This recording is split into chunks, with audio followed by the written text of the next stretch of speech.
Começando nesta quarta-feira o cenário político, vamos falar um pouco sobre economia. Você tem sua dúvida aí sobre esses auxílios emergenciais do governo federal?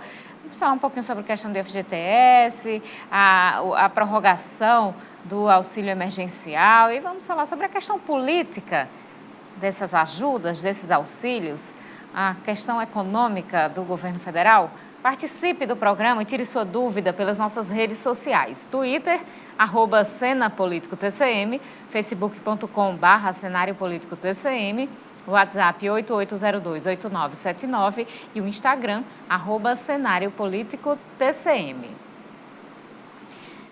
Você pode mandar sua pergunta, porque a gente já conversou sobre esse assunto aqui com um outro economista em semanas anteriores, porque o governo do estado, o governo federal, aliás, está com uma série de medidas econômicas de auxílio, de programas sociais. Existe um planejamento aí, inclusive, de um programa social para substituir esse auxílio emergencial da Covid-19 para o ano de 2021. Essas estratégias são bem diferentes do que o governo federal, o presidente Jair Bolsonaro, divulgou e defendeu em sua campanha eleitoral.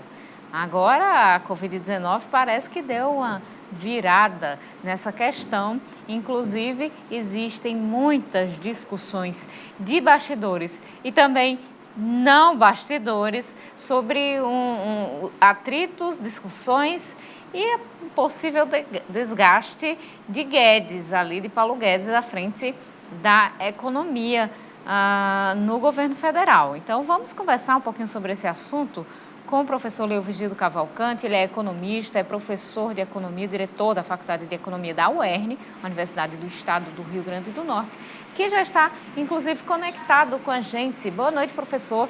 Muito obrigada por se conectar aqui no programa com a gente, por conversar com a gente hoje. São muitas dúvidas que ficam, cada dia é uma novidade em relação a toda essa questão econômica federal.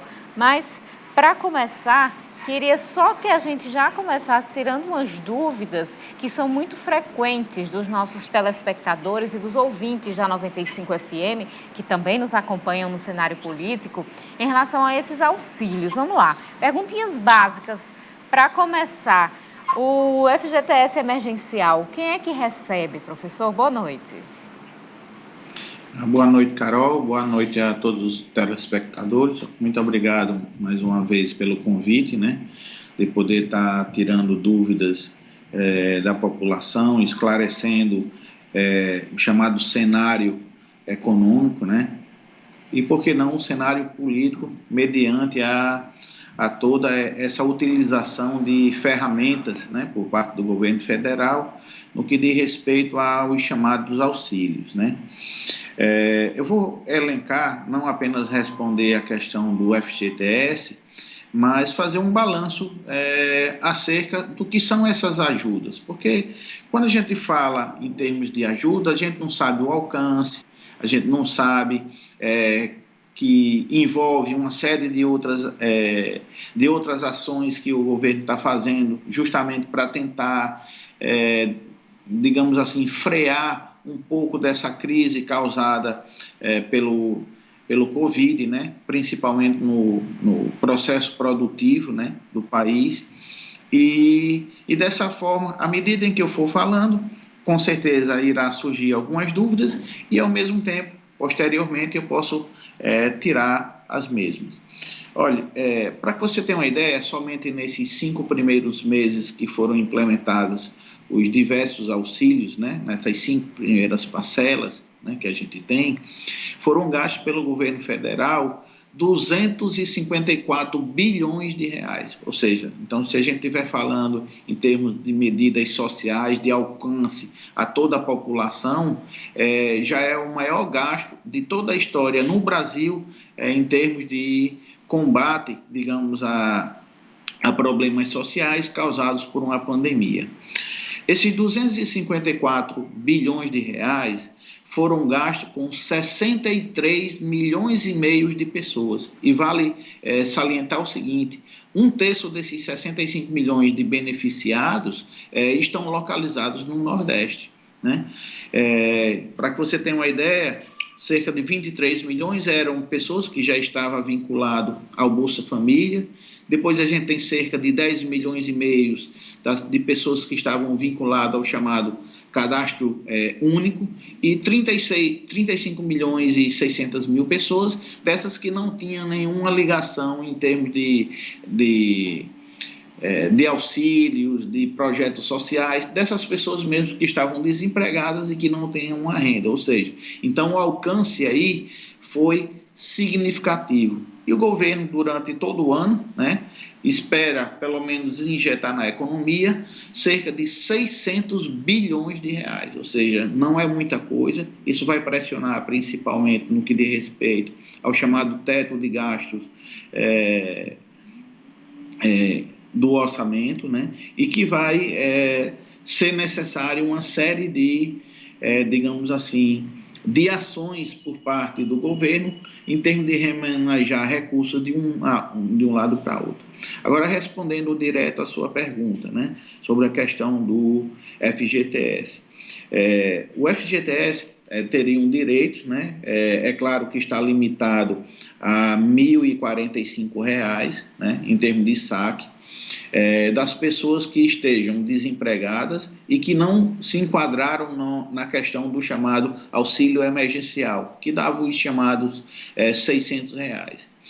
Aliado a isso, nós temos também uma série de outros auxílios que foram lançados mão por parte do governo federal. Entre eles, uma lei que determinava a isenção de energia, né, pelo período, pelo menos, de 4 meses, né, daquelas que estivessem abaixo de 220 megawatts, ou seja, então justamente priorizando aquelas pessoas de baixa renda. Vamos ter também a questão do bônus a PIS/PASEP, também que foram autorizados até o valor de R$ 1.045. Vamos ter, por exemplo, o adiantamento que foi pago em termos de seguro pelo INSS, sem mesmo se fazer a perícia.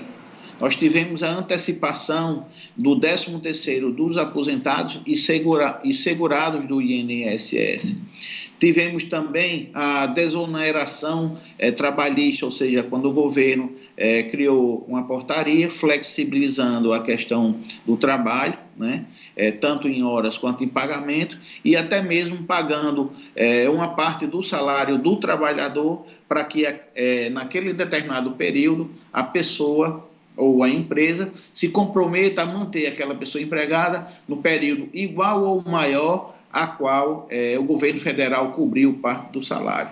Então, quando a gente já começa a verificar todos esses pontos, são ações que visam ter uma capilaridade muito grande. Ou seja, como eu disse inicialmente aqui, foram beneficiados 63,5 milhões de pessoas. Para que vocês tenham uma ideia, Carol e os demais telespectadores, existem estados que já existem mais pessoas recebendo esses auxílios, de uma parte ou de outra, do que até mesmo com carteira de trabalho formalizada. Então, quer dizer, é algo que o governo fez justamente para tentar fazer com que atingisse essas populações mais vulneráveis e buscando também fazer com que a economia circule. Para que você tenha uma ideia, foi visto hoje uma queda do PIB de 9,7%. Então, isso é um impacto muito grande na economia e principalmente no funcionamento da cadeia produtiva de uma forma geral. Vamos fazer um intervalo, professor, e no próximo bloco a gente continua falando, inclusive, sobre o aspecto político desse cenário econômico do nosso país. Daqui a pouquinho a gente volta.